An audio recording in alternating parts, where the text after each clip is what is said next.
ઠગાઈના ગુનામાં નાસ્તો ફરતો આરોપી પકડાયો. પશ્ચિમ કચ્છ લોકલ ક્રાઇમ બ્રાન્ચની કાર્યવાહી. અમરેલી જિલ્લાના ગારિયાધાર પોલીસ સ્ટેશનમાં 2018માં દાખલ થયેલા ઠગાઈના ગુનામાં છેલ્લા 3 વર્ષથી નાસ્તા ફરતા આરોપી હસન આમદ સમાને પશ્ચિમ કચ્છ ભુજ લોકલ ક્રાઇમ બ્રાન્ચની ટીમે પકડી પાડ્યો છે.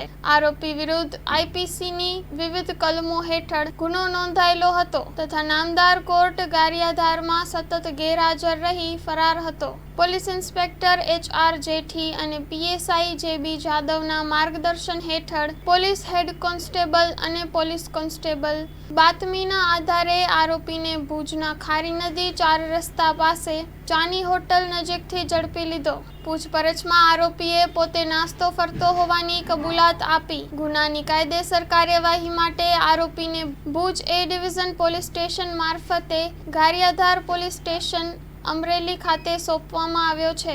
સ્ટોરી રિપોર્ટ બાય કિરણ ગોરી, ભુજ. આર્ય કન્યા ગુરુકુળ પોરબંદર 90 એકરમાં ફેલાયેલો વિશાળ ધોરણ 5 થી લઈને 12 સુધીનું ઉચ્ચ ગુણવત્તાયુક્ત શિક્ષણ પ્રદાન કરતું ગુરુકુળ.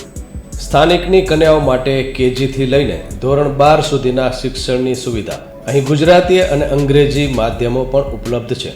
ગુરુકુળમાં કોમર્સ અને આર્ટ્સના વિષયોમાં ગ્રેજ્યુએશન સુધીના અભ્યાસક્રમની વ્યવસ્થા પણ છે. અભ્યાસની સાથે સાથે વ્યવસાયિક અભ્યાસક્રમો પણ વિદ્યાર્થીઓને પૂરા પડાઈ રહ્યા છે. અભ્યાસની સાથે દરેક પ્રકારના ખેલમાં વિદ્યાર્થીઓને કોચિંગ પૂરું પાડવામાં આવી રહ્યું છે. અહીં વિદ્યાર્થીઓને અભ્યાસની સાથે વેદ ધર્મગ્રંથના અભ્યાસ પણ અપાઈ રહ્યા છે, જેથી આપણી સંસ્કૃતિ ઉજાગર થઈ શકે. ગુરુકુળમાં અત્યાધુનિક ઢબે શિક્ષણ અપાઈ રહ્યું છે, જેથી છાત્રાઓ સમય સાથે તાલ મિલાવી શકે. અભ્યાસની સાથે સાથે સારા સંસ્કારોનું સિંચન કરવું તે ગુરુકુળની વિશિષ્ટતા છે, પરંપરા છે. આર્ય કન્યા ગુરુકુળ પોરબંદરમાં આપની દીકરીઓના એડમિશન માટે આજે જ સંપર્ક કરો. 8258 0 30 33 8258 0 40 40 4.